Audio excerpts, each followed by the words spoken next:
Assalomu alaykum barchaga. Ushbu videoda Bologna universitetiga hujjat topshirish jarayonini ko'rib chiqamiz. Online application Student Online sahifasi orqali amalga oshiriladi va avvalo registratsiyadan o'tish kerak va bizga International Registration bo'limi kerak. Shaxsiy ma'lumotlarimizni kiritib olamiz, to'g'riligini tekshiramiz, emailga kelgan kod orqali akkauntimizni tasdiqlab olamiz. Dastlab akkauntga kirishimiz uchun bizga username hamda bir martalik foydalanish mumkin bo'lgan pasport beriladi va ushbu pasportni belgilangan qonun-qoidalar asosida yangilab olishimiz kerak. Login bosiladi va bizning akkauntimiz tayyor. Ba'zi holatlarda avtomatik tarzda kirish mumkin bo'lmay qoladi. Bunda bitta sahifadan chiqib ozroq vaqtdan keyin qayta kirishimizga to'g'ri keladi. Demak, akkauntimizni sozlab oldik va admission application bo'limiga o'tib olamiz. Bu yerda first cycle degree program bor hamda second cycle degree programlar bor. Demak, first cycle degree program bu bakalavrlar uchun, second esa bu magistrlar uchun hisoblanadi. Ushbu bo'limni tanlashimiz bilan biz topshirishimiz mumkin bo'lgan yo'nalishlar ro'yxati chiqib turadi va o'zimizga mos bo'lgan, topshirmoqchi bo'lgan yo'nalishimizni tanlab jarayonni davom ettiramiz. Bologna universiteti application bor va yo'q bo'lgan yo'nalishlar mavjud. Ayni jarayonda application feesi mavjud bo'lmagan yo'nalishdan birortasini misol qilib keltirgan holatda topshirish jarayonini ko'rsatib beraman. Yo'nalish tanlandi, keyingi sahifaga o'tiladi.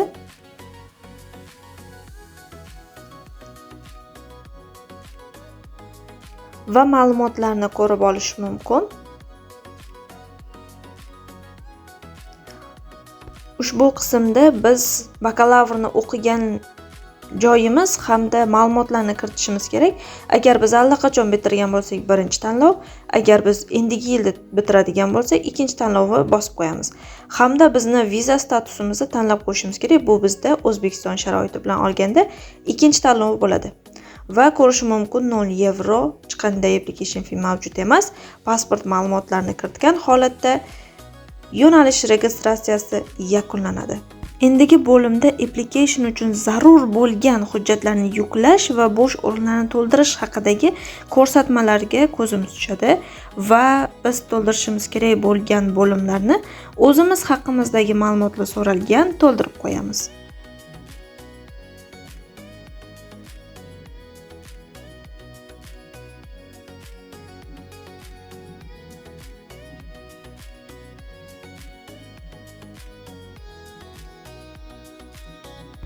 Saqlab qo'yamiz va yashil holatga o'zgaradi. Bu jarayon yakunlanganini bildiradi. Endi yuklashimiz zarur bo'lgan hujjatlar keltirilgan, uning nomini keltiramiz hamda faylni saqlanch qilamiz.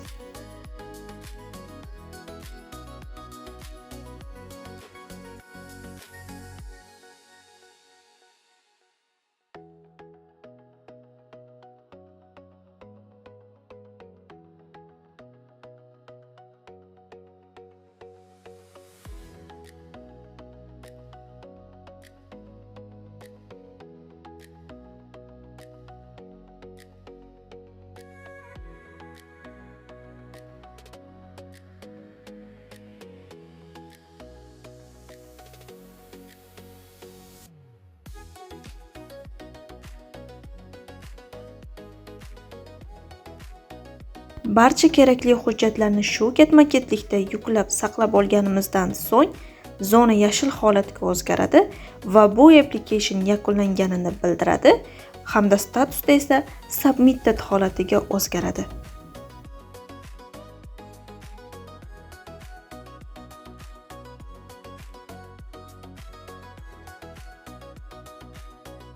Aynan Bologna universitetida ketma-ket bir qancha yo'nalishlarga topshirish mumkin. Bunda hech qanday cheklov yo'q va biz endigi application feesi mavjud bo'lgan yo'nalishda ko'rsatib berishga harakat qilaman. Va boshida ta'kidlanganidek bizga kerakli bo'lgan degree hamda yo'nalishni tanlab olamiz.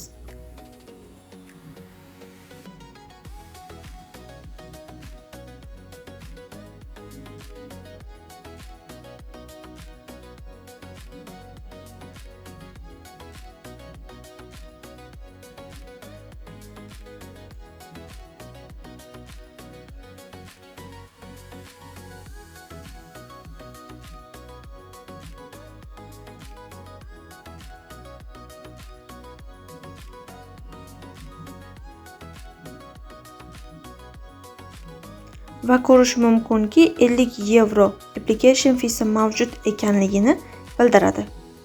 Yana pasport ma'lumotlarimizni to'ldirgan holatda registratsiya qismini yakunlaymiz.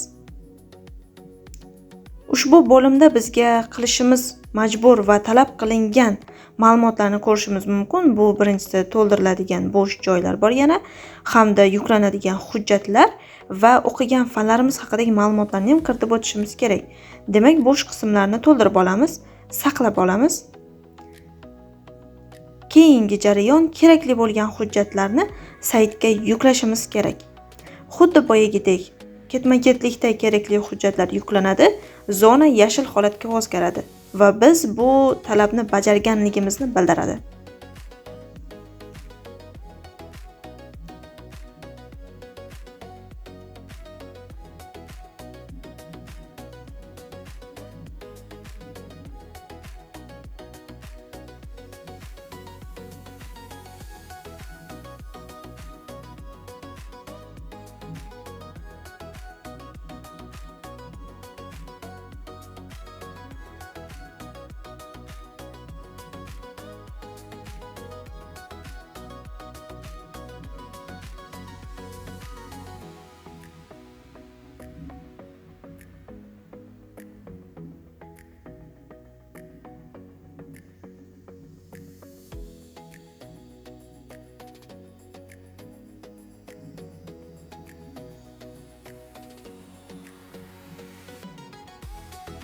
Va uchinchi biz to'ldirishimiz kerak bo'lgan fanlar, ya'ni bakalavrda o'tilgan fanlar haqidagi ma'lumotlarni ham kiritish kerak. Fan nomi, krediti, qaysi sohaga tegishli ekanligi hamda biz olgan ball, maksimum hamda minimum ball yoziladi va xuddi shu ketma-ketlikda barcha o'qigan fanlarimizni kiritib, saqlab qo'yishimiz kerak.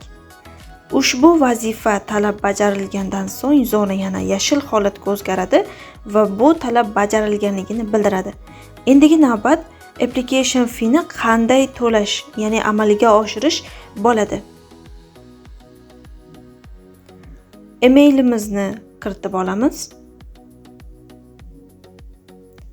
Karta orqali to'lov turini tanlaymiz va karta ma'lumotlarini kiritamiz. Karta nomeri, egasi ism familiyasi, CV hamda amal qilish muddatlari kiritiladi.